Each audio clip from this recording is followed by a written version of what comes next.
2 सप्टेंबरला सोमवती अमावस्या असल्याने श्रावणी सोमवारचा उपवास धरायचा का? येत्या 2 सप्टेंबरला सोमवती अमावस्या आहे, त्यामुळे 5वा श्रावण सोमवार उपवास धरायचा की नाही असा संभ्रम भक्तांमध्ये आहे.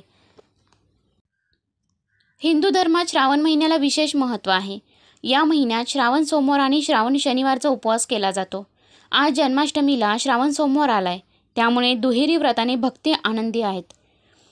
श्रावणी सोमवार शेवटचा आहे की 5वा श्रावण सोमवार 2 सप्टेंबरला करायचा आहे का? कारण 2 सप्टेंबरला सोमवती अमावस्या म्हणजे पिठोरी अमावस्या आहे. अशात भक्तांमध्ये संभ्रम आहे. तुमच्या या प्रश्नाचं उत्तर आज आपण या व्हिडिओमध्ये बघणार आहोत. मराठी पंचांगानुसार सोमवती अमावस्या तिथी 2 सप्टेंबरला पहाटे 5:21 3 सप्टेंबरला सकाळी 7:24 वाजेपर्यंत असणार आहे. उदय तिथीनुसार 2 सप्टेंबरला पिठोरी अमावस्या असणार आहे. अशा स्थितीत पिठोरी अमावस्या पितरांसाठी विशेष मानली जाते. त्याशिवाय पिठोरी अमावस्या ही शुभ मानली जाते. शिवाय ही श्रावण अमावस्या असल्याने सोबतच अमावस्या तिथी 3 सप्टेंबरला सकाळी 7:24 संपणार असल्याने या दिवशी श्रावण सोमवारचं व्रत म्हणजे उपवास धरायचा आहे. 5 श्रावण सोमवारचा दुर्मिळ योग 71 वर्षानंतर जुळून आला आहे. 2 सप्टेंबरला श्रावण सोमवारी शिवमुठ सातू असणार आहे. सोमवारी ब्रह्ममुहूर्त 2 सप्टेंबर रोजी पहाटे 4:38 ते 5:24 पूजा मुहूर्त सकाळी 9:06 ते 7:44. पिठोरी अमावस्येला बैलपोळा सण साजरा करण्याची परंपरा आहे. श्रावण महिन्यातील बैलपोळा हा शेवटचा सण मानला जातो. त्यानंतर भाद्रपद महिन्यात लाडक्या गणरायाचं आगमन होतं. पिठोरी अमावस्या पूजाविधी. या अमावस्येला पिठाचे सर्व पदार्थ नैवेद्य म्हणून केले जातात.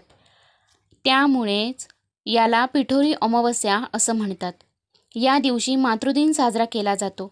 या दिवशी दुर्गा मातासह 64 देवींच्या मूर्ती पीठ मळून तयार केल्या जातात. घरातील मुलांच्या सुखसमृद्धीसाठी महिला पिठोरी अमावस्येला उपवास करतात. ज्या घरात गणरायाचं आगमन होतं तिथं पिठोरी अमावस्या केली जाते. अनेक घरात भाताची खीर हा खास नैवेद्य केला जातो.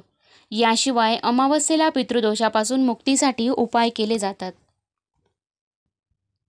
बैलपोळा सण असा साजरा करा.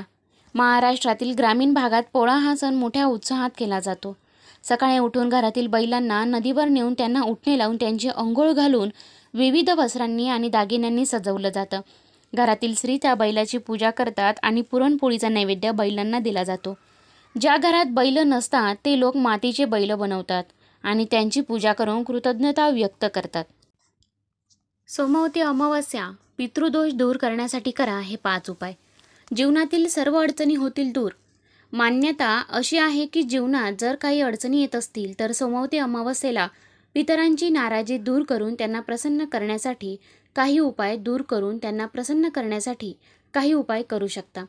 सोमवती अमावस्येला दान जरूर करावे आणि कारण दान केल्याने मोक्षाचा मार्ग खुले होतात. तर जाणून घेऊ पितरांना शांत करण्यासाठी काय दान करावे आणि पितृदोष मुक्तीचे उपाय काय आहेत. सोमवती अमावस्येच्या दिवशी भगवान महादेवांची पूजा केली जाते.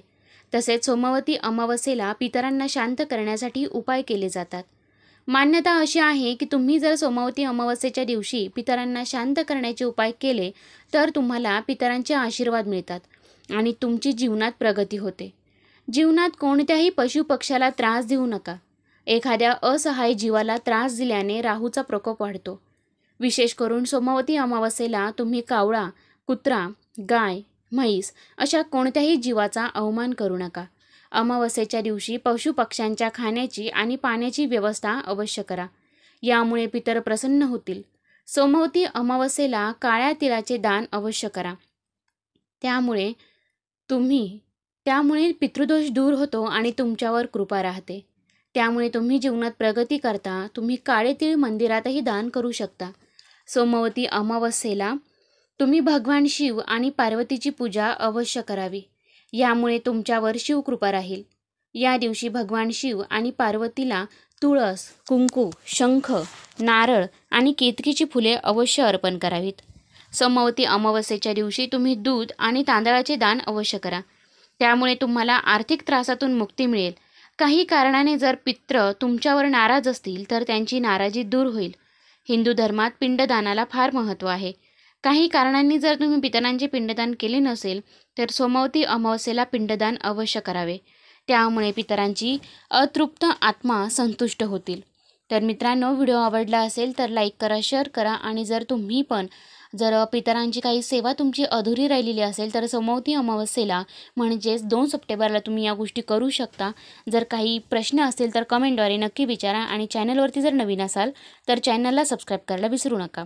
धन्यवाद.